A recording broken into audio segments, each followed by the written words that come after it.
Ian, Lee, welcome to TFM. Thank you.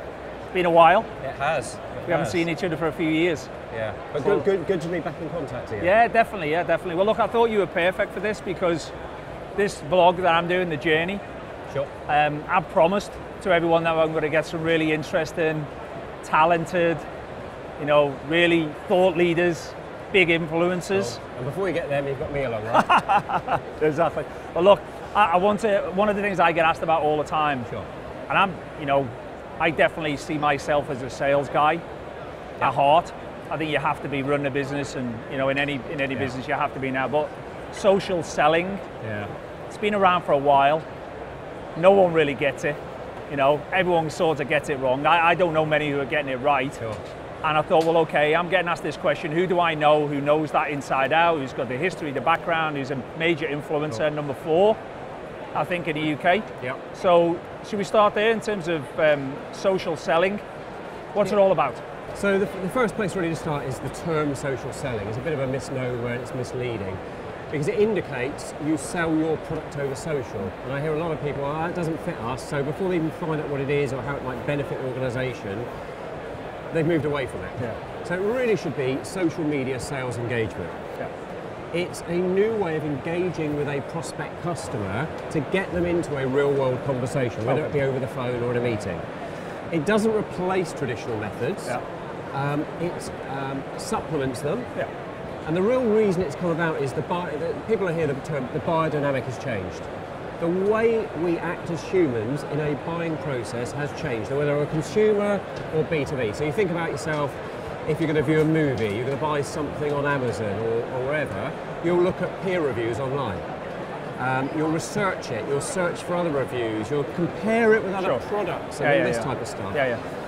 You don't say, there's nowhere for me to look at it, I'll go and ask someone. You don't get, as a salesperson any longer, come in and talk to me. What do you do again? Tell me about your products, tell me about your...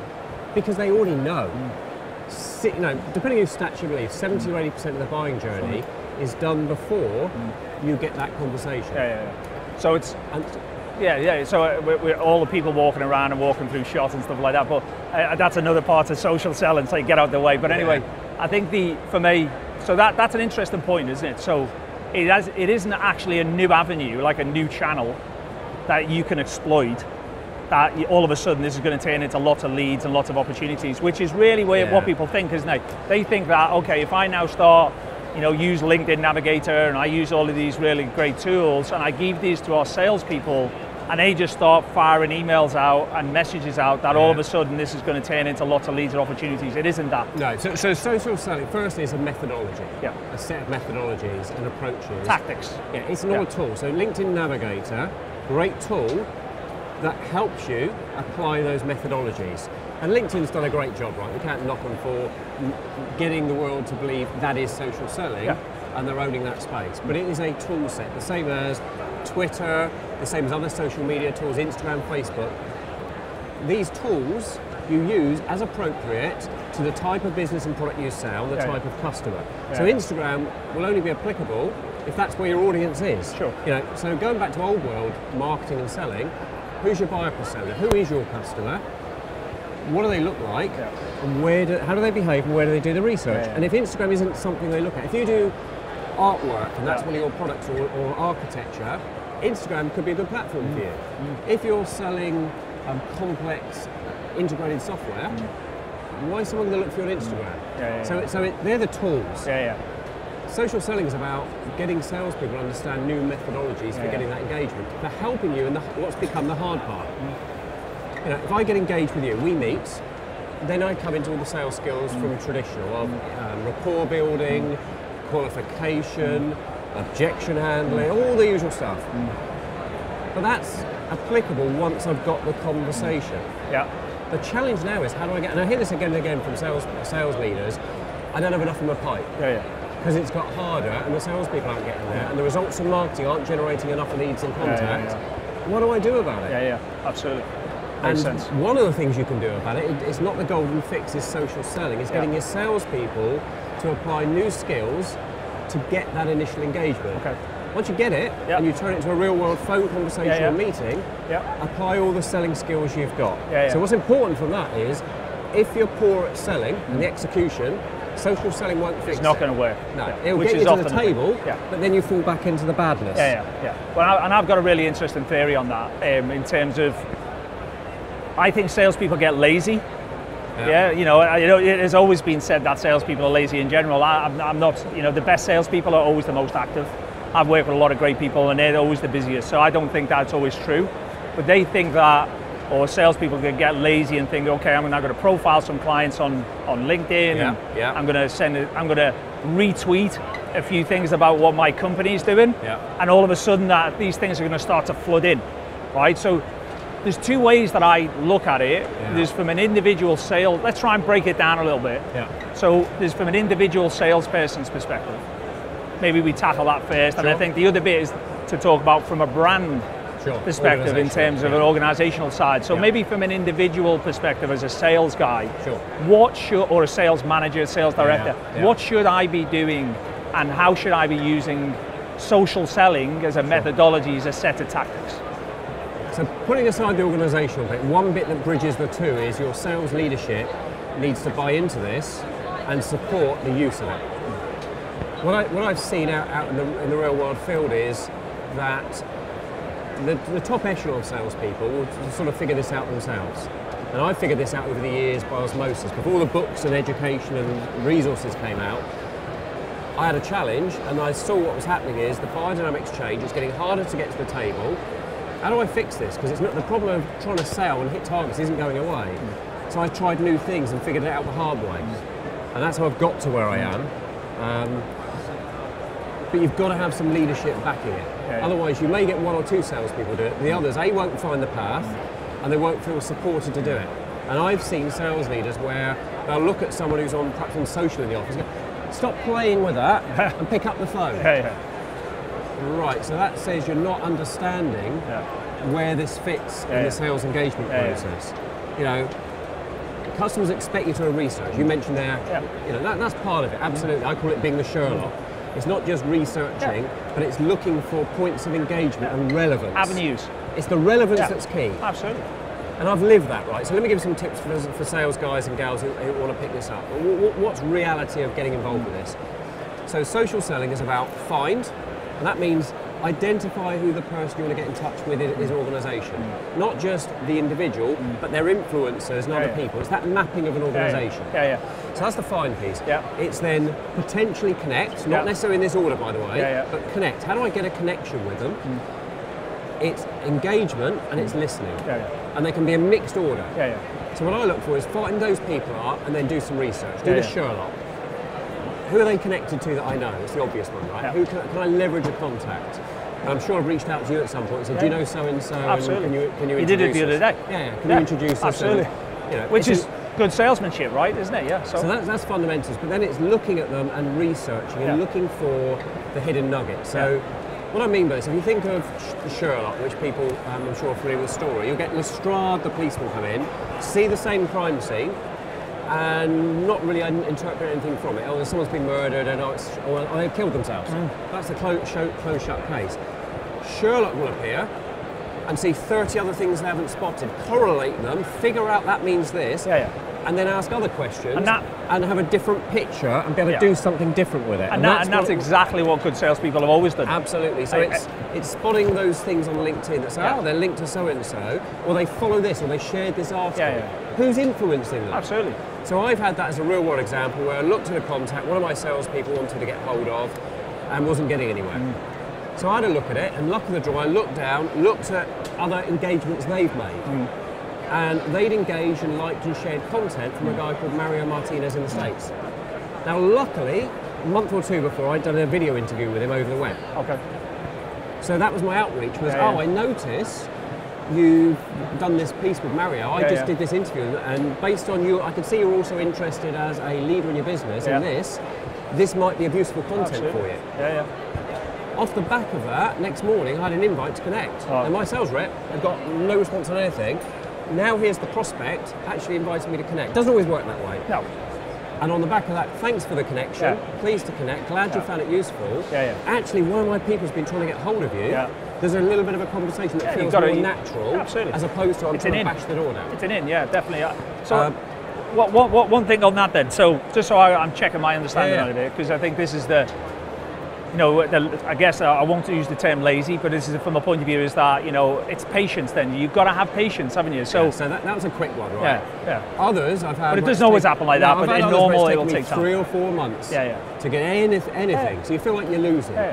But what I say to people is, are you getting through to them anyway? 10 years ago, 12 years ago, the stats were 2 to 3 phone calls you should get through. Now it's 7 to 8. I'd argue, do you really get through? If you've called someone 7 or 8 times, are they not seeing a number coming up? And you've left a voicemail. Oh, I know who that is now. Now they're avoiding it. There's a tipping point where the wall goes up even worse. So if you're not getting hold of someone, why would you not use a different approach? And why would you expect immediate results? You're not getting them anyway. So my view is, well, let's use the immediate result. If you can pick up the phone and get hold of someone, still do it. Don't say everything now goes to social selling. Take the shortcut if it works. If it doesn't, this is another methodology you can use to try and get engaged. As opposed to, what do? Give up. Give up or pester them, and 35 phone calls in, you're not getting through, right? So this gives you a different approach, but it isn't, assume it's not quick. If it is quick, you've got the bonus package. Winner. It's a slow nurturing, like marketing nurtures a customer over a journey. It's now sales approach to nurture them. So this is where it intersects now, isn't it? So from the point of view of, you know, if I'm reaching out, you're a customer, you're a sales director, you're a VP or whatever, I want to talk to you. I've made a connection. I'm now got to be patient. I've got to add value. Absolutely. Right? I've got to add something. I've got to give you something to build my credibility, to tell you who I am and what I'm about, and I can do that in lots of ways through social. My company will also be publishing content, which is added value content, relevant, personalized. So this intersection between sales and marketing now is super important, isn't it? Because that's a big piece of this, really. Yeah. So we're obviously the show here with a lot of it's the marketing tools, etc. One of the things I've seen is a lot of organisations try and keep anything to do with social media, marketing, unprotected. The world's changed, and that's a fundamental leads into organisational bit, I guess. Piece that organisations need to get with and go and understand. We need to trust salespeople to do stuff on social, and that's can be worrying, particularly for a marketing VP or director. My answer to that is you can block it and say you can't do it. The voice of the company is only here, but those salespeople, guys and gals, are still seeing customers. They're going out and visiting and talking to them. So you're trusting a voice. The difference with social is you're broadcasting potentially. That's where the worry comes. My position there is right.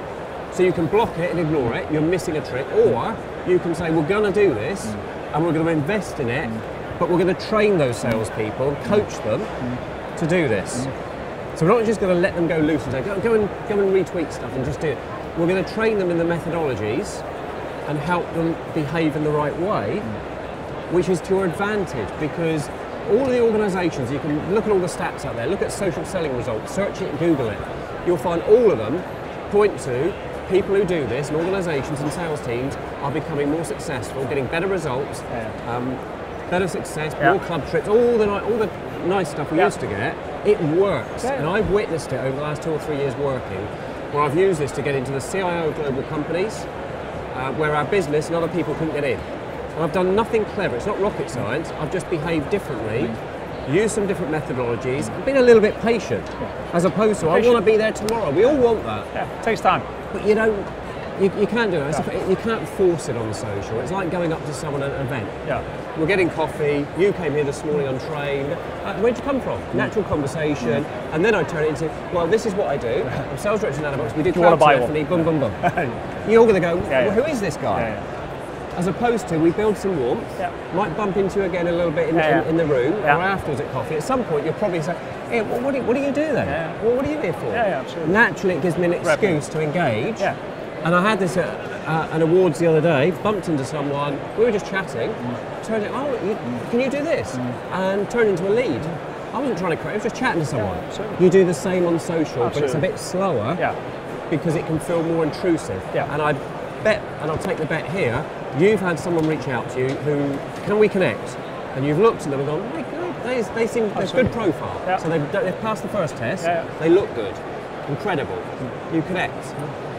How quick is it before you've got the sales pitch and an LinkedIn email? Seconds. And immediately your wall goes back up. You switch off. That's not social selling, right? That's like at that coffee thing, immediately pitching to them. What they should have done is waited. Maybe they then like an article of yours or share something and include you in the share.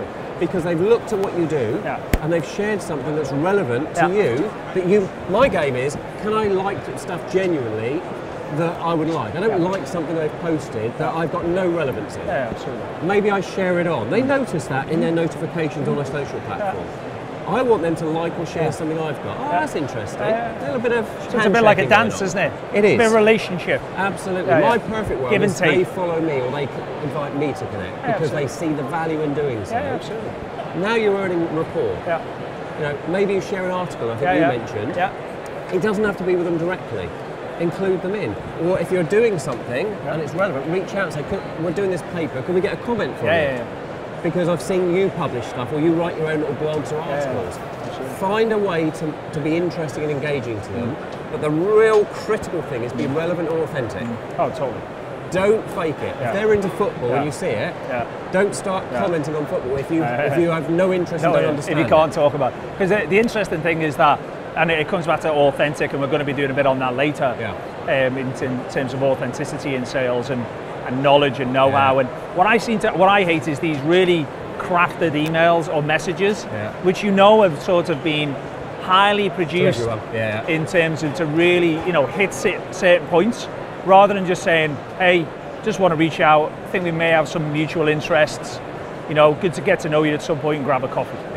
Right, and then leave it there. Just leave it. Let it. Lee, I was speaking to Sue Smith the other day, and she said I should reach out to Absolutely. you. It straight away feels a bit warmer just by saying that, right? As long as you have spoken to Sue Smith, obviously, and she said that. But it's what I say to people about social selling is two things. One is it's not rocket science, but two, it's not for the dumb. You've got to think about what you're doing, but there's nothing in it that's complex. And when I take salespeople through training on this, you see their eyes open. Is that it? Is that all there is to it? Yeah. Now there's nuances, and as you get into it, you get more familiar, and it becomes habit forming. Initially, it feels a bit uncomfortable, and you have to think about it. You have to work. It's like driving a car. You have to do some work. Driving a car, it feels a bit clunky initially. Where's the gears and this sort of thing? And now you do it, it becomes a muscle memory. Yeah, no, definitely. Social selling does the same. That's brilliant. I think that I'm completely aligned with that. I think it's no different than what it was before. It's just a different tactic in a different channel. And good salesmanship has always been about understanding your customer, knowing what you're talking about, being patient, being relevant, and adding value. Engaging with people. It's still about that. Yeah, and we are a TFM, and it's a great event. I haven't been here for the last few years, but it seems to have grown exponentially, which is busy. Yeah, really busy so great shout out to the guys who are putting this together. They've done a great job. But the explosion of tools, right? Yeah. And I'm in this game, so I get bombarded literally those messages by LinkedIn. I would say probably 40, 50 a week of different tech companies in the MarTech game. You need more leads, right? We'll help you. Can we do you a demo? Well, why do I need the demo? I don't even know what the product is yet. You don't even know who I am. So, but is this do you think the explosion of tools has exacerbated the problem? As in, because it's more about tool set now than good old-fashioned people. Tools are an enabler. Exactly as I'm saying on social selling. If you don't understand the methodology, the fact you've got Navigator, what are your salespeople going to do different apart from punch out more inwards? It's the behaviour you've got to get right first, and then empower with tools to make it more efficient to do that behaviour, not the other way around. And too many people are looking at it and go, where's a tool to automate stuff? We see it in business, it's where a lot of companies will say, we want is social. Marketing will go, link all your accounts to us, and we'll pump the tweet that we've just done on the company out to all your accounts, social advocacy. We'll develop lots of leads. That's not what you want, right? What you want is social influencers to share it, because they have influence more than your salespeople do. Which takes time. Your salespeople's influence should be with individual customers. That's social selling. Just pumping it out is advocacy. I advocate this bit of info, I want to share it to all it, but it doesn't work. Or, and there's some really neat tools for that, where you basically, if I'm a big brand and I produce a tweet and my staff automatically share that, they get points. Right, which works from an advocacy point of view. That's what you're saying, but it's not social selling. That your salespeople have got who follow them, the audience you want to get to. Is that your buyer persona? Exactly. So identify a buyer persona, Where are they? Yeah. Go and create a Twitter list on them as a salesperson, as influencer, CIO influencers in the healthcare industry, for example. Now they'll see that alert. I'm flattered you added me. They might look back at you, they might follow you, share some content, start to become relevant. Yes, use your company content, but not blasting it, because if they're not following you, they're not going to see it anyway. So I think the social advocacy, a lot of the time, it's false gratification of, we feel good because we've got all these staff tweeting it out. We're building our brand. It's not got to the people you want anyway. So, you know, it's so a lot of marketing techniques do fall into this social piece. And you have value to work with your salespeople. It's a good, as you said, it's a good bridging point between sales and marketing. Absolutely. Yeah, no, I think that is. It's super important. So, no, look, so it's tool set is important, and that's getting better every day. And you know, but it won't fix, if you've got a sales problem, it won't fix the problem. Get the methodology first. Get the methodology right. Which I did. And I did a lot of stuff manually for a long time, unfortunately, before I realized actually I could do that a bit better with a tool set. What I used to do is every blog that came out from the company, for example, you'd manually go, there's the blog, that's good, I'll share it. Well, actually, I can just automate that using a particular tool I use, which I point at any blog I want. I can set rules around it, only do it, add the hashtag cloud to the end of it, do this, and it automatically shares that content. Now, I was doing it manually anyway. I've just automated it with some cleverness. So I don't have to keep looking at that. So and that's where you're not taking the technology to fix a problem. It's actually an enabler. I was doing it already. It's just made it more efficient for me. Now I can craft the more personalised ones, because that one I was just manually doing every time. So once you've got the fundamentals right, and you're getting social selling, then you'll start to click and go, well, actually, how can I do this? You know, initially I did lots of the text one. Use an image. Images grab when you're on your feed. I didn't know that. So you'll start to get better at it and learn little lessons, etc. But don't run before you can walk. Do the fundamentals. First thing is get your profiles looking good. Across whatever platforms you're on as a salesperson, make your bio look good. First impressions count. Same as old sales, right? Get your Rolodex up. Same as old sales, but this time it's electronic. Create a Twitter list, create a group in LinkedIn, whatever. So a lot of it maps onto old processes. It's just now you're doing it electronically. And doing it maybe quicker and faster, and your reach is bigger. So the key is, remember, it's all about using this new way to get you back to the old way, which is talking to someone in person or on the phone. So Ian, look, I knew you were the right guy to get in on this. So you know, that's perfect for me. I think that, you know, the people who watch this vlog, you know, you're a major influencer, so you're not just talking the talk, you've actually done this. The hard way, that's more important for me. The hard way, before the books. As you said to me before, you know, before the books, and I get that with, you know, everything that I've learned is, you know, certainly, latterly in my career, they've been able to help me massively, but learning the hard way is always the best way. So, look, that's absolutely fantastic. I really appreciate you doing it and taking the time to, you know, to spend with TFM here. But look, where can people get hold of you? If they want to reach out to you and follow you and get more of this kind of content, where should they go? So 2 key platforms, LinkedIn and Twitter, and to make it easy, another little trick you can do, if you go to ianmoyse.co.uk, that'll take you straight to my LinkedIn profile, and ianmoyse.cloud will take you straight to my Twitter profile.